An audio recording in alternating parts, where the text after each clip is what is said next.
same as with everybody else na mixed emotions because yung isang film ko is nakapasok and this one is hindi nakapasok. But yun, parang medyo shock na like what Bossing said na tradition na kasi natin yung ending episode. I mean, hindi naman nakabot ng hanggang 10, di ba? Or prior to 10, mayroon pang mga iba. So, kumbaga yung biglang ganon, yung biglang hindi kasama. So, medyo na-shock na. Like, parang, yun nga, it's a tradition. But, anyway, masaya pa rin kasi syempre, yun nga, nabigyan ng chance yun. Pao, do you consider na blessing in disguise din na hindi nakasama si Sir Vic dahil more chance na mag-ano ka? Ay, hindi naman. Ma-highlight yung movie mo. Kasi kasama rin naman ako sa film na ito eh. Like what I said kanina, na same efforts din naman yung binigay ko here. So, kumbaga yung, syempre as much as possible, gusto ko lahat ng efforts na ma-recognize. So, parang dito rin sa ethics, sana makapasok. But yun nga, hindi nabigyan ng chance. Pero happy pa rin dahil mas maaga naman mapapansin.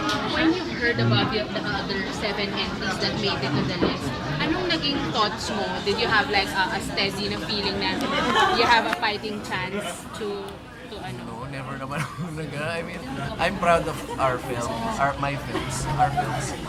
Pero, ano, kasi ako iniisip ko na, siyempre, competition yan. Pare-parehas lang na magagaling. Parang parehas lang dito sa Japan, sa Tokyo International Festival. Sabi ko, pare-parehas akong magagaling yan. So, parang mas iisipin na ano ko, mas mananalo ako dito. Diba? Kasi it's a competition eh. So, I think patas-patas lang kami lahat. And how about yung reaction mo naman? Kasi medyo matindi yung naging reaction ng ibang tao sa statement ni Mother Lily lately.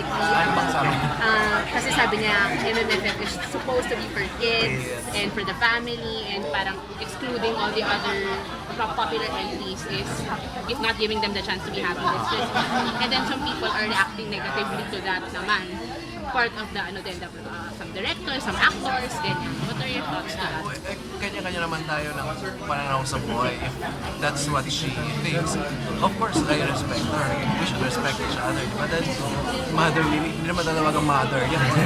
Diba? Nanay nga eh, diba? Hindi mo magagalakin yung nanay mo, hindi kagalakin mo, diba?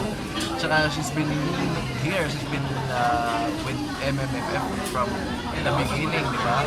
Just like anything, grabe na all, 200 na. Diba? So, yun nga, parehas nakakashock na kasi yun ay biglang na-break ang tradition. But hindi naman ibig sabihin na porket walang MMFF, hindi ka na magagawa ng, hindi naman tayo gagawa ng film na maganda na mapagpapasaya. I mean, we have 365 days sa isang taon, di ba? Although yun nga yung Sunset 25 is for kids pag Pasko, kaya naman natin yun na gawa ng paraan sa the rest ng tao. Paolo, are you torn between yung sa mga critics na sinasabi kasi di ba for Die Beautiful kasi indie daw and quality film, then you being part of Enteng na hindi quality, basura, so ano yung reaction mo on that? It doesn't mean naman na if it's indie, it's a quality film. May mga indie na wala namang kwenta, meron din namang vice versa, may mga big productions na wala rin kwenta, pero meron din namang may kwenta. So, wala naman yun sa labeling. It's about the project mismo. It's about the story, it's about the cast, I mean, the directors, yung technical, diba? Si Vice ganda kasi na-mention niya yung regarding quality, na sabi niya na para sa kanya ang quality is yung pag napasaya mo yung tao, naibigay niyo yung gusto. Sa'yo, ano yung quality film? Ano yung sa quality? Hindi ko alam. Ano kasi, yung pagka kasi nanonood ako ng, mababaw kasi yung luha ko, yung pag nanonood ako ng pelikula, yung nilalagay ko yung sarili ko dun sa character, dun sa mga napapanood ko. I guess siguro for me is yung yung mag-move ka sa film, tapos and then of course yung technicality hindi mawawala, and then medyo may pagka-arte din ang film, artistic pa, alam mo yun. So yung mga camera, so lahat-lahat yun. And like what Bossing said, kanya-kanya ng mga taste yun. I guess ganun yung sa akin. Pero with all the awards ba na nakuha mo, choosy ka ba ngayon sa mga awards na Always naman akong choosy. Always akong choosy kasi ang priority ko is sa ito. So, every project na tayo, kailangan magpapasok ako ng talaga. And isa pang factor na pinoconsider ko is, for example, yung mga makeup transformations, ako lang naman ang gumagawa ng lahat. Wala akong PA, ako lang naman nag-ayos ng lahat. So talagang choosy ako, then ako yung magpapagod. So lahat ng projects na ginagawa ko, yung worth yung pagod ko. Otherwise, kung hindi naman, huwag na lang. Kasi ako yung magpapagod, tapos the next day kailangan ko mag-sabay. For now, okay ka ba na ganyan lagi yung character mo? Medyo nababox din naman. Okay lang, basta may mga A-list trophies. Recognition sa abroad. Ano pang plan after Die Beautiful? Meron pa ba mga festival na sasalihan?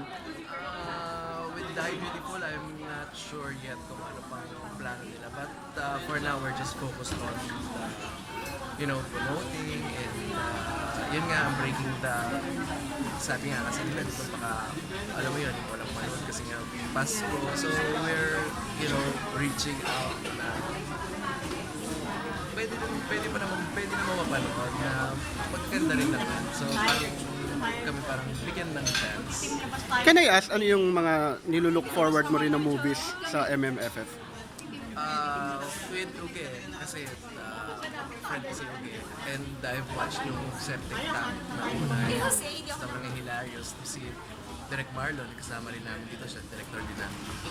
And ayun, yung horror, execution, kasi yung ibang mga nag-makeup doon, nag-makeup naman namin. So, ganun magkakakilala naman sa isa. So, Support. support. Pa-invite naman movie. Mga Dapper Cats, November 30 na, and Think Kami sa Hotel, and The Liars, Mama Chup Chup.